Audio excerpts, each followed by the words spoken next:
روایت کے اندر یہ نام تھا نہیں تھا، یہ اس وقت ہوا تھا نہیں ہوا تھا، وہ میں مقاتل کی باتیں نہیں کر رہا، اتنا طے ہے 100%، اس سے بھی زیادہ جو پرسنٹیج تصور کیا جا سکے، سید الشہداء کو کربلا کے میدان میں 3 دن کا بھوکا پیاسا شہید کر دیا گیا۔ یہ تو متفقن، اس میں تو کوئی اختلاف نہیں ہے۔ اس فرزند رسول کے گھر کی خواتین کو بے ردا کر کے سرے بازار لے آیا گیا۔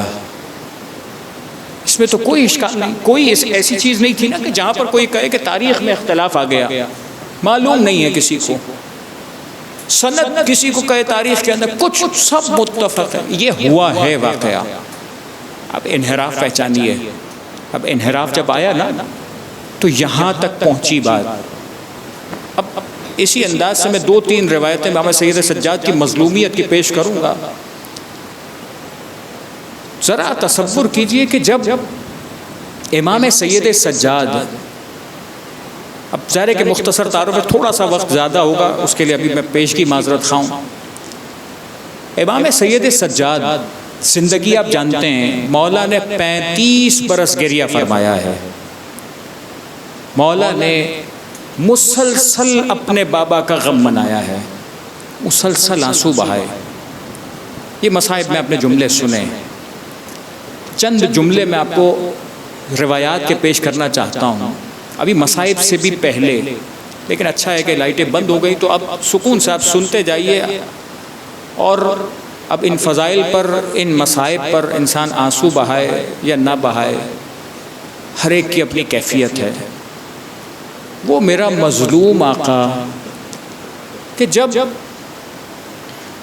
اس آقا کی کیفیت یہ ہے کہ مولا نے وہ مرحلہ بھی دیکھا ہے کہ جہاں خانہ کعبہ کو مسمار کیا گیا، ڈھا دیا گیا، اور ڈھانے کے بعد روایت بہت تفصیلی، اب نہیں تفصیل پیش کر رہا، لیکن لوگوں نے یہ کیفیت دیکھی تھی کہ جب کعبہ ڈھا دیا گیا تو پھر اب بعد میں بنانے کی کوشش کی کہ اب اس کعبے کو دوبارہ تعمیر کرو، یہ مسلمانوں کی علامت ہے۔ کہ جب تعمیر کی بات آئی تو کیفیت یہ تھی کہ وہاں سے ایک ایسا سانپ برآمد ہوا تھا جو کسی کو اب تک قریب نہیں آنے دیتا تھا۔ کہ جب بات آگے بڑھی کہ کون ہے جو اب کعبے کی تعمیر کر سکتا ہے، کون ہے جو اس ساری مشکل کا حل کر سکتا ہے، سوائے سید سجاد کے کوئی دوسرا حل نہیں ہے۔ وہ امام سید سجاد آگے بڑے، خاص طریقہ تھا جس طریقے سے مولا نے اس کعبے کی تعمیر کروائی ہے۔ زخم کتنے کھائے ہیں امام سید سجاد نے، اس کا تصور نہیں کر سکتا کوئی انسان۔ یہی امام سید سجاد ہیں کہ جب ایک مرتبہ کربلا کے بعد کے واقعات عرض کر رہا ہوں، جب کربلا ختم ہو چکی، مولا مدینہ آ چکے، مدینہ میں آنے کے بعد شام سے حکم آیا کسی حاکم کا کہ اب مولا کو قید کر کے واپس بلایا جائے، شام لے جایا جائے۔ زہری روایت کرتا ہے کہ میں نے دیکھا مولا کو، جو کارندے آئے تھے گرفتار کر کے لے جا رہے تھے، مولا کے ہاتھ پیر باندھے ہوئے تھے، ہتھکڑی بیڑی تھی، کب میں نے دیکھنے سے برداشت نہیں ہوتا تھا، میں کیسے کیفیت دیکھوں، کیسے برداشت کروں۔ کہ میں دیکھ رہا تھا، میں نے اس سے گزارش کی کہ تو مجھے اتنی مہلت تو دے، میں اپنے مولا سے بات تو کر سکوں۔ کہ ایک مرتبہ میں مولا کے قریب گیا کہ مولا کاش یہ ہتھکڑی بیڑی میرے ہاتھ میں پڑ جاتی، کاش ظلم میں برداشت کر لیتا۔ خلاصہ یہ کہ مولا نے اس وقت مسکرائے، اور مسکرا کر جواب میں یہ انداز اپنایا کہ ایک مرتبہ ان ہتھکڑیوں سے ہاتھ نکال لیے، کہا تم کیا سمجھتے ہو کہ ہم کیا ان کے قیدی ہیں؟ یعنی مولا بتلانا یہ چاہ رہے تھے یہ ہمارا اختیار ہے، یہ وہ چیز ہے کہ جسے ہم اس دنیا کے ستم کو برداشت کر رہے ہیں، ہماری قوتیں ختم نہیں ہوئی، ہماری طاقتیں ختم نہیں ہوئی، ہمارا اختیار ختم نہیں ہوا۔ ایک مرتبہ مولا نے اظہار فرمایا اور اس کے بعد یہ جملہ کہا کہ یہ 2 منزلوں سے زیادہ مجھے لے نہیں جا سکتے. کا 2 دن سفر ہوا، اس کے بعد تیسری منزل تھی یا دوسری منزل تھی. کا ایک مرتبہ ظاہری کہتا ہے میں نے دیکھا کہ وہ لوگ جو لے جا رہے تھے وہ ایک مرتبہ پریشان ہو گئے. کہا کیا ہوا؟ کہ ابھی امام سید سجاد ہمارے ساتھ موجود تھے، اب ہتھکڑی بیڑی نظر آ رہی ہے، امام نظر نہیں آتے. کہ میں ظاہری کہتا ہے میں شام گیا اس بادشاہ کے پاس کہ جس نے گرفتاری کا حکم دیا تھا. کہ تو نے کیا دیکھا؟ کہ میں نے یہ دیکھا کہ یہ وہ بیچارے پریشان ہو گئے تھے، بلکہ لفظ غلط ہے کہ وہ ایسے لوگ تھے ملعون جو امام کو گرفتار کرنے آئے تھے، وہ اس کیفیت کو دیکھ رہے تھے. وہ بادشاہ کہتا ہے وہ دن وہ تھا جس دن وہ امام کو ڈھونڈ رہے تھے. ابھی تو منزلیں طے کی جا رہی ہیں نا، مولا نے اپنا اختیار بتلایا تھا. کہ وہ دن وہ تھا جس دن مولا میرے پاس میرے گھر کے اندر موجود تھے اور مجھ سے جملہ کہا ما انا وانتا، تو مجھ سے کیا چاہتا ہے؟ کہ ایک مرتبہ بادشاہ نے جملہ کہا کہ میں یہ چاہتا ہوں کہ آپ میرے پاس رہیے. کہ میں نہیں چاہتا کہ تیرے پاس رہوں. امام سید سجاد نے جواب دیا اور وہاں سے روانہ ہو گئے اور پھر واپس تشریف لے آئے. ظاہری کو یہ واقعہ سنا رہا ہے وہ بادشاہ، کہتا ہے کہ وہ اتنی ہیبت تھی امام سید سجاد کی، اتنا خوف تھا امام سید سجاد کا کہ جسے دیکھ کر میں برداشت نہیں کر پا رہا تھا. جب امام چلے گئے تو مجھے احساس ہوا کہ میرے کپڑے نجس ہو چکے ہیں. کہ وہ ہیبت تھی امام سید سجاد کی. یہ واقعات ذرا غور کیجئے، یہ کربلا کے بعد میں ذکر کر رہا ہوں، کربلا کا ڈھانا بھی بعد میں ہے، امام کی پھر گرفتاری پھر بعد میں ہے. بس یہ واقعات کا تسلسل ہے. بس اب جملہ سنیے، وہ مولا کہ جس نے اپنی آنکھ سے کربلا دیکھی ہے، آج پرسہ دینا ہے سید الشہداء کو، اس عزادار کا جو سید الشہداء کا عزادار تھا،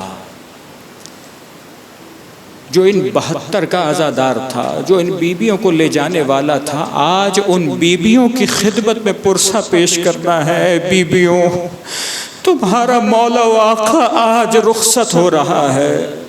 اے مولا و آقا سید الشہداء، آپ کے بعد ہم پرسہ سید سجاد کو پیش کرتے تھے، آج سید سجاد کا پرسہ آپ کی خدمت میں پیش کرتے ہیں. ایک مرتبہ تاریخ کا جملہ ہے کہ مولا تشریف فرما تھے، کسی نے کوئی مسافر آیا تھا، پریشان تھا. ایک مرتبہ کسی نے سوال کیا، گفتگو کس انداز کی ہوئی کہ اگر یہ مسافر مر جائے تو کیا ہوگا، اس کا تو کوئی جان پہچان والا نہیں ہے. کہ ایک مرتبہ کسی صحابی نے، کسی شخص نے جو امام کے پاس موجود تھا، جملہ کہا کہ مولا اگر یہ مسافر مر بھی گیا تو ہم مسلمان ہیں، ہم اس کا غسل و کفن کریں گے، ہم اس کو دفن کر دیں گے. کیا عالم ہوا میرے آقا کا، کربلا کا رخ کیا. ہائے میرا مظلوم بابا، 3 دن کا بھوکا پیاسا مارا گیا. ارے اس بیٹے کو بھی دفن کرنے کی اجازت نہ دی تھی، اس بیٹے کو کفن پہنانے کی اجازت نہ ملی تھی. اجرکم علی اللہ، اجرکم علی اللہ. پس جب چند جملے سنیے گا، وہ عزادار کے جو ہر ایک کا ماتم کرتا رہا، مولا نے ہر ایک کا جنازہ اٹھایا تھا، امام سید سجاد نے ہر ایک کا سر دیکھا ہے، اس ساتھ میں سید الشہداء کا ماتم کیا ہے، اس ساتھ میں ہر بی بی پر ہونے والا ہر ستم اپنی آنکھ سے دیکھا ہے، جو چھوٹی بہن پر گزرنے والی ہر مصیبت کو دیکھ کر محسوس کر رہا ہے. ایک ایک سسکی جو شہزادی سکینہ کے کلیجوں سے بلند ہوتی تھی، امام سید سجاد برداشت کیے جاتا تھا. ہائی میری بہنا، ارے صبر کر، جب گلے میں رسی بندھی تھی شہزادی تڑپا کرتی تھی، ہاتھوں میں رسن بندھی تھی شہزادیاں تڑپا کرتی تھی، شہزادیوں کے نام پکارے جاتے تھے، امام سید سجاد تڑپ جاتے تھے۔ کوئی سوال کرتا تھا، آپ نے روایت سنی ہے، دربار میں امام کا سر جھکا ہوا، ارے مولا سر اٹھائے تو کیسے؟ کتنے ستم دیکھے ہیں قدم قدم پر، جب شام کے بازار پر قدم قدم پر نام محرم کے ایک ایک نظر کا مقابلہ کیا ہے، وہ ایک ایک لمحہ صدیوں کے برابر گزرا ہے۔ یہ مولا سید سجاد کا کلیجہ ہے جو برداشت کرتا رہا، جو صبر کرتا رہا، کلیجہ پھٹ نہ جاتا۔ ارے مولا نے کتنا برداشت کیا۔ ارے آقا آپ کو تسلی دینے کون آیا؟ آپ نے ہر ایک کو تسلی دی، آپ کو تسلی دینے والا کون تھا؟ میں ایک روایت کا فقط حوالہ دوں، آپ سنتے ہیں جب یہ قافلہ مدینہ پہنچا تھا، ایک مرتبہ مدینہ پہنچنے کے بعد بشیر نے اعلان کرنا شروع کیا، یا اہل یثرب لا مقام لکم بہا قتل الحسین فدمعی مدرارا، خون کے آنسو رو، آنسو بہاؤ، شہنشاہ مدینہ کربلا میں مارا گیا، وہ قافلہ لٹا ہوا آ گیا۔ ایک مرتبہ ذکر کی جاتی ہے، روایت بعض کتابوں میں موجود ہے کہ ایک مرتبہ جب لوگ آتے تھے نا خیموں میں، یہ اہل حرم موجود تھے، سب آتے تھے پرسہ دینے کے لیے، بیویاں آئی ہوں گی، بیوی کو کلیجے سے لگایا ہوگا، جو بزرگ بیویاں تھی پرسہ دیا ہوگا، جو چھوٹی شہزادیاں تھی پرسہ دیا ہوگا، شہزادی فاطمہ زہرا تشریف لائی ہوں گی، شہزادی زینب نے پرسہ دیا یا شہزادی فاطمہ زہرا نے پرسہ دیا، یہ تو ان کا کلیجہ جانے یا خدا جانے۔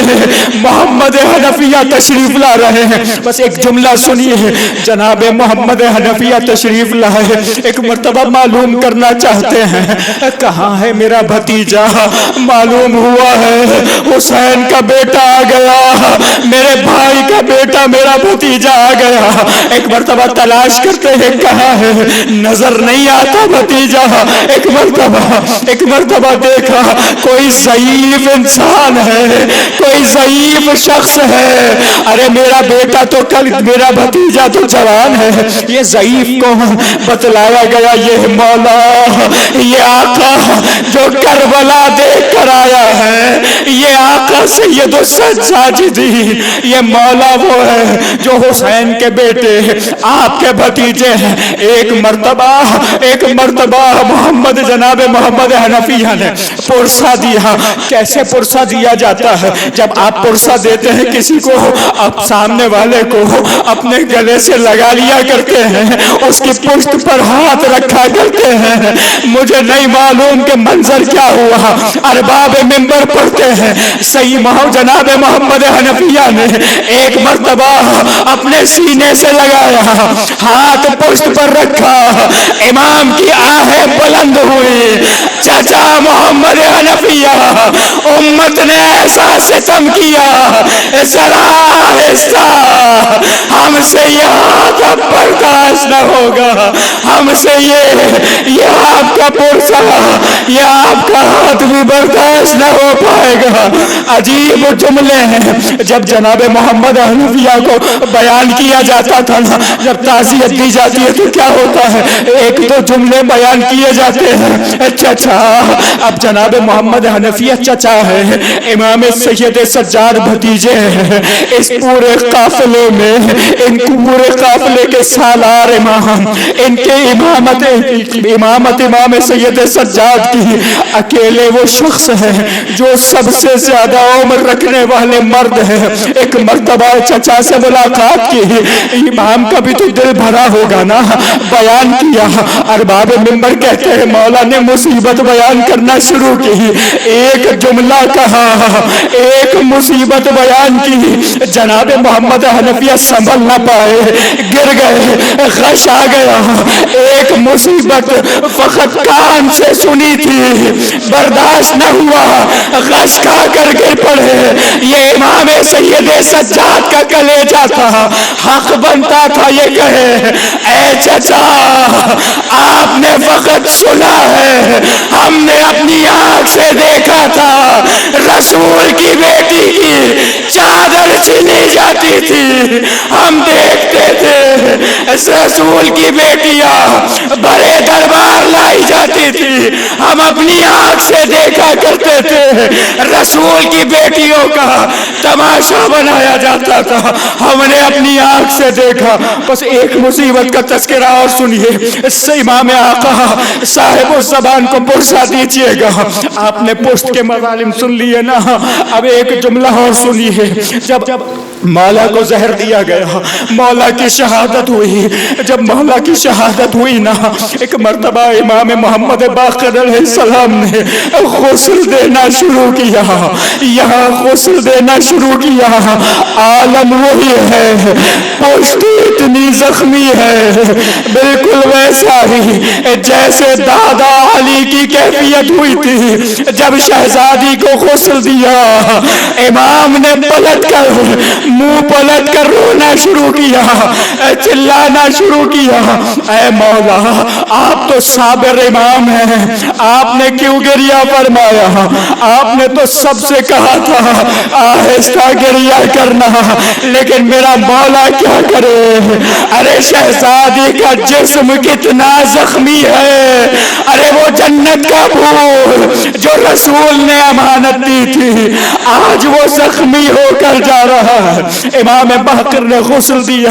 یقیناً جب غسل دیا, کفن پہنا کر ایک مرتبہ بقیع میں قبر کے حوالے کر رہے تھے. یقیناً وہ لمحہ آیا ہوگا نا کہ جب مولا نے اپنے بابا کو دفن کیا ہوگا. ارے کیا گزری ہوگی روح امام سید سجاد پر. ارے میرے بیٹے تو نے تو اپنے باپ کا لاشا دفنا دیا. جب میرا بابا رخصت ہوا تھا, بے گور و کفن لاشا چھوڑ کر جانے پر تیرا بابا